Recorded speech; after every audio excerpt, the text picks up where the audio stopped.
તો આજે આપણે બીએડ સેમ 2ની બુક પર્યાવરણ શિક્ષણ એન્વાયરમેન્ટ એજ્યુકેશનનું ચેપ્ટર 1 પર્યાવરણ પારિસ્થિતિક ઇતિહાસના એમસીક્યુની ચર્ચા કરીશું.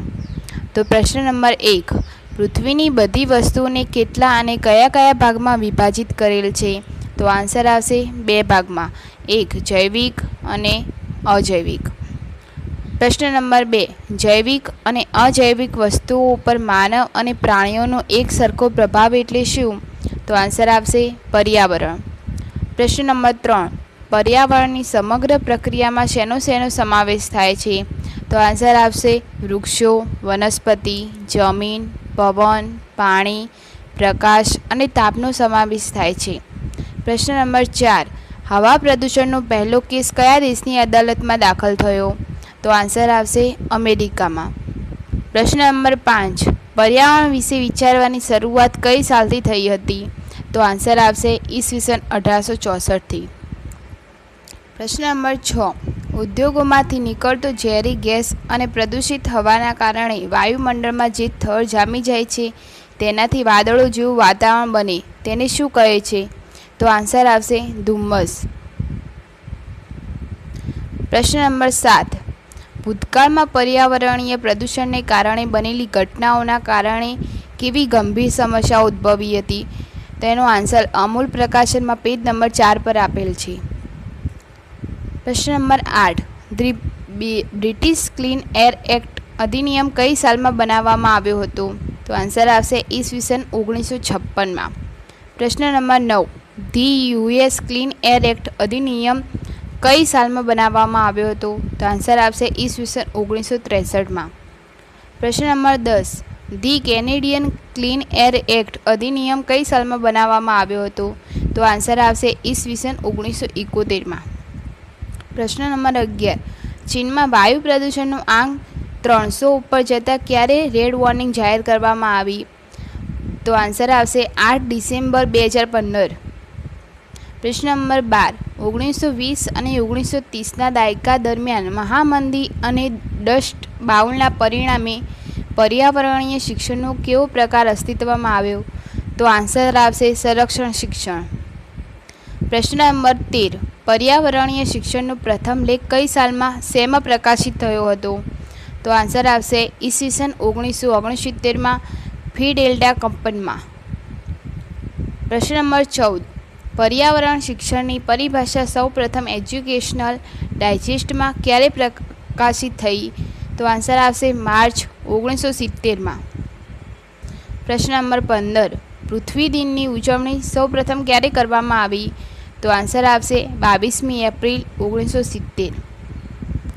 પ્રશ્ન નંબર 16, પર્યાવરણ અંગેની જાગૃતિ વધારવા માટે 1971માં શેની રચના કરવામાં આવી? તો આન્સર આવશે national association four environmental education. તે હાલ north American association four environmental education નામથી ઓળખાય છે. પ્રશ્ન નંબર 17, પૃથ્વીના કેટલા અને કયા કયા આવરણો છે? તો પૃથ્વીના 3 આવરણો છે, 1 જલાવરણ, 2 મૃદાવરણ અને 3 વાતાવરણ. પ્રશ્ન નંબર 18, જલાવરણ, મૃદાવરણ, વાતાવરણ ત્રણેય આવરણો ભેગા થઈ શેની રચના થાય છે? તો આન્સર આવશે પર્યાવરણ. પ્રશ્ન નંબર 19, પર્યાવરણ જે ફ્રેન્ચ ભાષાના કયા શબ્દ ઉપરથી ઉતરી આવે છે? તો આન્સર આવશે ઇનવેરિયસ. પ્રશ્ન નંબર 20, પર્યાવરણ એ પૃથ્વી પર ઉપસ્થિત દરેક જૈવિક, ભૌતિક અને રાસાયણિક અવયવોનું મિશ્રિત રૂપ છે જે મનુષ્યને અસર કરે છે તથા મનુષ્યથી અસર પામે છે. આ એક પર્યાવરણની વ્યાખ્યા છે. પ્રશ્ન નંબર 21, પર્યાવરણ એ બધી જ અવસ્થાઓ, પ્રણાલીઓ અને પ્રભાવનો સરવાળો છે જે સજીવો અને તેમની પ્રજાતિઓનો વિકાસ, જીવન અને મૃત્યુને અસર કરે છે. આ પણ એક પર્યાવરણની વ્યાખ્યા છે. પ્રશ્ન નંબર 22, ભૌગોલિક પર્યાવરણ એટલે શું?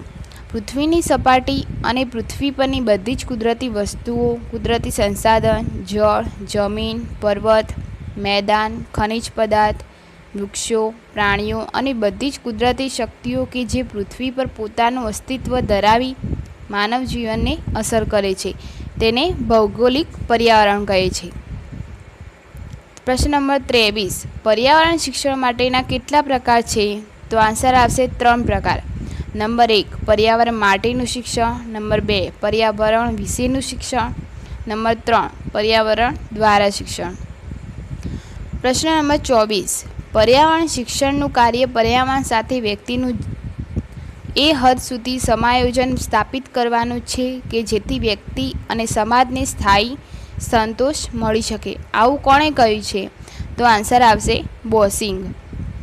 પ્રશ્ન નંબર 25, પર્યાવરણ શિક્ષણ એવી એક વ્યવસ્થા છે જેમાં પર્યાવરણ સંરક્ષણના લક્ષ્યો સિદ્ધ કરી શકાય છે. તે કેવળ વિજ્ઞાન તથા અધ્યયન ક્ષેત્રની જુદી શાખા નહીં, પરંતુ જીવન પર્યંત ચાલનાર શિક્ષણની એકત્રીકરણની પ્રક્રિયા છે. તો આન્સર આવશે યુનેસ્કો ના સેમિનારમાં આ વ્યાખ્યા કહી છે.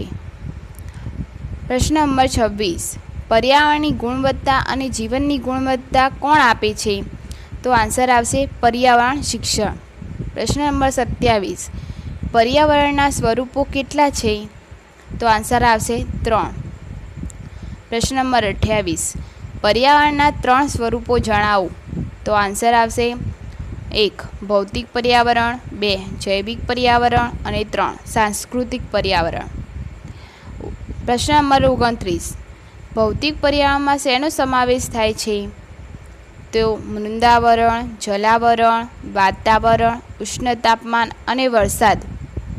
પ્રશ્ન નંબર 30, જૈવિક પર્યાવરણમાં શેનો સમાવેશ થાય છે? વનસ્પતિ, પ્રાણી, પક્ષીઓ અને સૂક્ષ્મજીવોનો સમાવેશ થાય છે. પ્રશ્ન નંબર 31, સાંસ્કૃતિક પર્યાવરણમાં શેનો સમાવેશ થાય છે? તો નંબર 1, સામાજિક રીતિ રિવાજો. નંબર 2, આર્થિક બાબતો. નંબર 3, રાજકીય બાબતો. પર્યાવરણ શિક્ષણનું સ્વરૂપ દર્શાવવા કેટલી વ્યવસ્થાઓ કરવામાં આવેલી છે? તો આન્સર આવશે 2.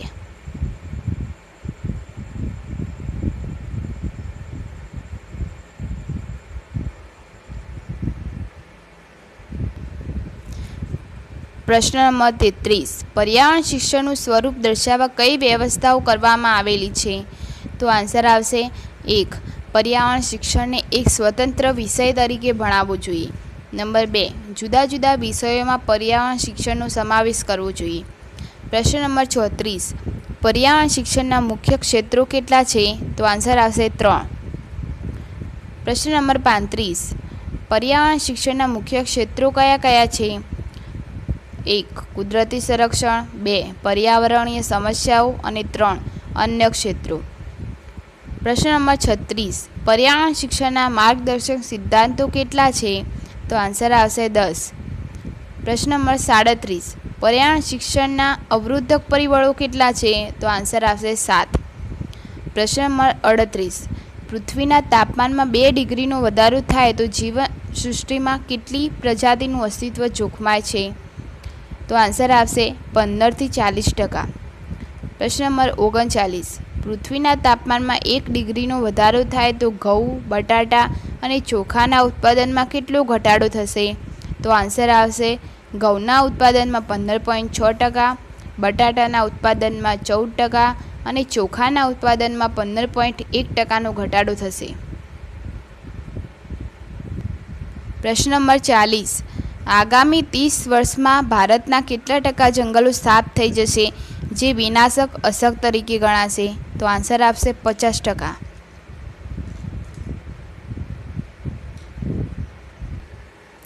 જો આજનો વિડીયો તમને પસંદ આવ્યો હોય તો પ્લીઝ મારી ચેનલને સબસ્ક્રાઈબ કરો, લાઈક કરો એન્ડ શેર કરો.